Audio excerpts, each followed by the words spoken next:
a huge reach without an intention behind it is wasted exposure. If you get 1 million views on a video and that 1 million views does not translate into any tangible business results, I think that's a vanity metrics. That's wasted exposure. What up, Bars Nation? Welcome back to another episode of the Dropping Bars podcast. And today we're talking about this obsession that I see businesses, brands, personal brands, creators have to go viral. Allure of going viral. And in today's digital marketing world, like that desire, that obsession to go viral is undeniable. I mean, we see it every day. Everyone is talking about, oh, what can I do? What content can I create to go viral?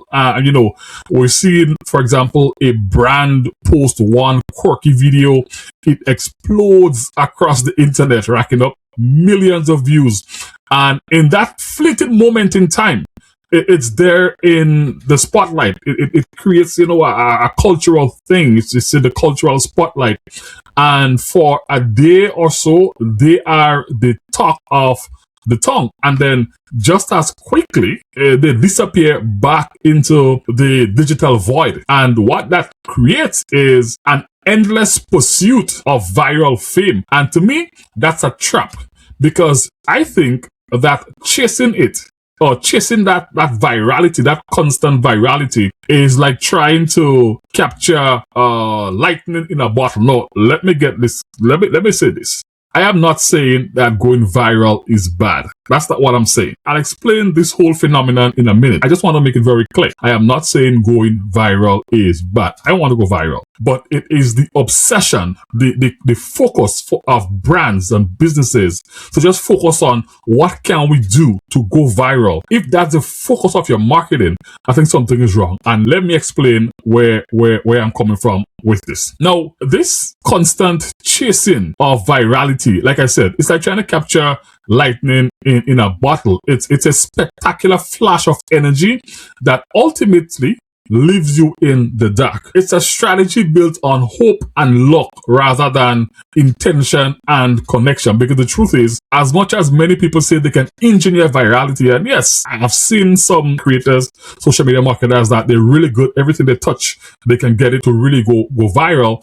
But what we're looking for a business, I made a statement recently where I said that a huge reach without an intention behind it is wasted exposure. And I truly believe that. If you get 1 million views on a video and that 1 million views does not translate into any tangible business results, I think that's a vanity metrics. That's wasted exposure. I am standing by that. So if you want to go viral, at least let there be some kind of tangible business outcome behind it. And the truth is, for most enduring and successful brands, they're not really focused on creating a momentary spectacle. No, they understand that sustainable growth isn't about building fireworks. It's about building campfires. So let's talk about this firework versus campfire thing. There is a lore of this whole firework strategy, and it's empty. And here's why. Because most viral focus strategies are designed to be a firework, a huge,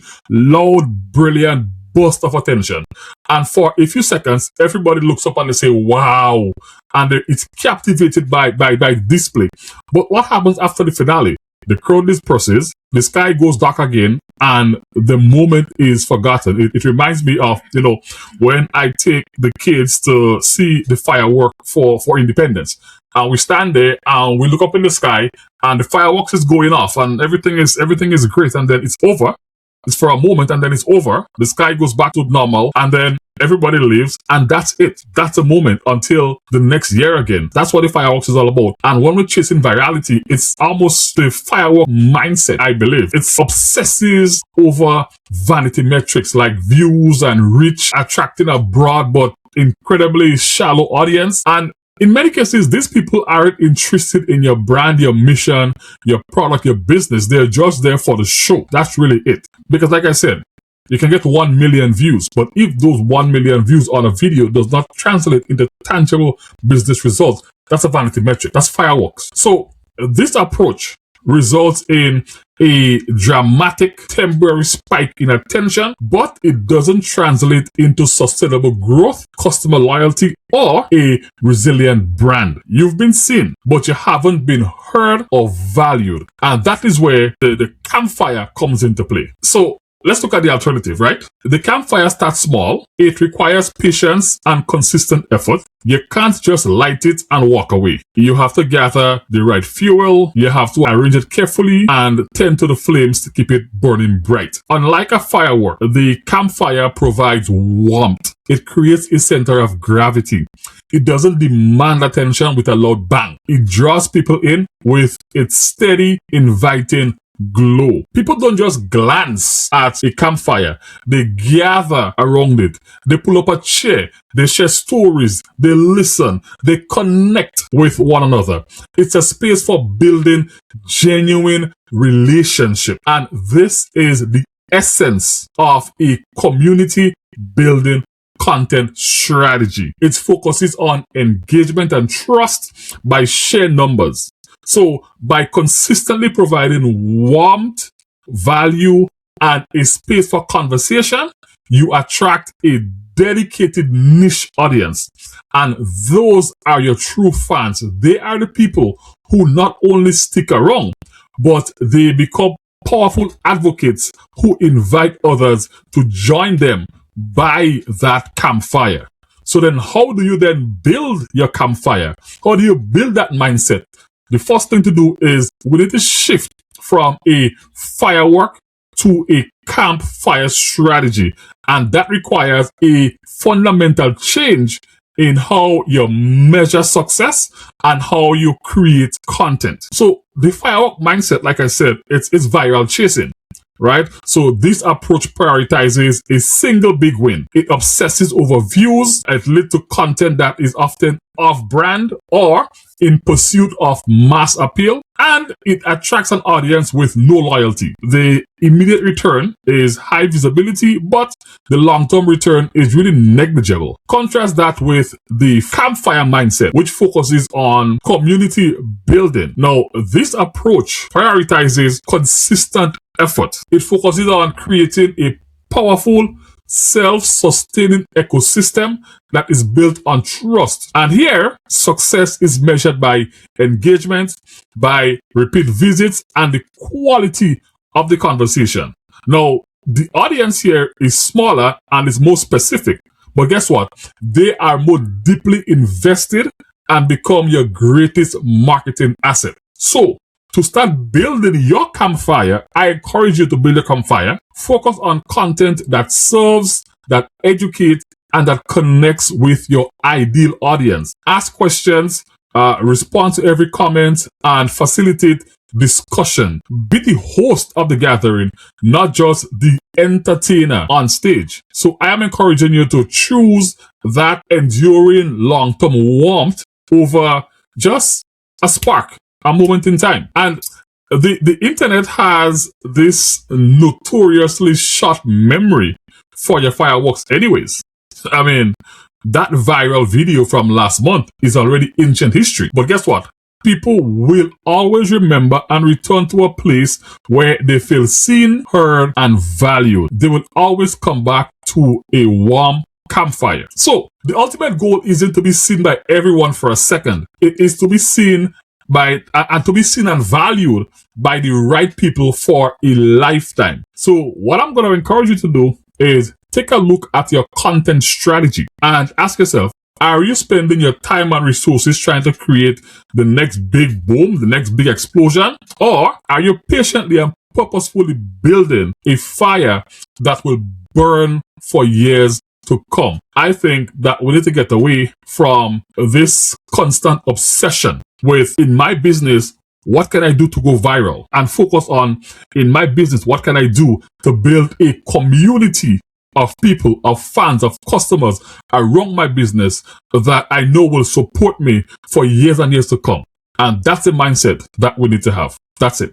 Now, there is one more thing I want to touch on before I wrap up this episode of the podcast. And that is, I've seen people are still obsessed with followers and the follower count. And what we're seeing is a shift in how social media is functioning, is operating in 2026. I mean, it started before now, but social media has shifted away from what people like Gary Vaynerchuk and others call the social graph. And it's now more focused on what you call the interest graph, in that the platform, the algorithm, how they work, they show you content that you are interested in, as opposed to content from people that you follow. Now, that's not to say that you will not see content from people that you follow, because it's possible that the people that you follow, you are interested in their content and you will see that. Or the people that follow you, they are interested in your content, so they will see it. However, the opposite is also true, in that if I follow you, and I follow you just because, somebody recommended me to follow you, or I follow you because we're friends, or whatever the case is, but I am not really interested in your content, so I don't engage, I don't consume it or anything like that, guess what? The platform will not show me your content, but I'm going to be one of your followers on your follower account. So the obsession with building a large following, it looks good, it makes you look popular, and that's okay. I'm not hating on that. But as a business, the focus should not be right now exclusively on building a large following. The focus should be on creating content that people find interesting, creating content that people will want to consume, creating content that people will want to engage with. And that's where that campfire mentality comes in, because social media has shifted away from being that social graph, where in the past we saw content from the people that is in our circle, the people that we follow, or people that follow us see our content. That's not the case anymore. The platforms are showing you content that you are interested in. I am pretty sure, and if you don't believe me, you can test it out. Go on Facebook or wherever right now, scroll through your newsfeed, and you will see content in your newsfeed from pages and people that you do not follow. And you're like, okay, well, why am I seeing this? I don't follow this person. But guess what? You have engaged with similar content in the past. So you are saying to the algorithm, I am interested in that type of content. And it's going to show you on TikTok. You can have 100 followers and go viral over somebody who has 1 million. Now, remember, we're not chasing virality. Here, we're building a campfire. We're building a community. But the point I'm making with that analogy is, it doesn't matter the follower count. What matters today is the content, the story that you're telling with your content. So, make content that people are interested in, and you will start doing better. You'll start building your campfire. So that's it. That's what I have for you. Thank you for tuning in to another episode of the Dropping Bars podcast. I'm Kim Korean, and I'll see you in the next one. Peace out. Dropping bars. Dropping bars. Dropping bars. We keep going on.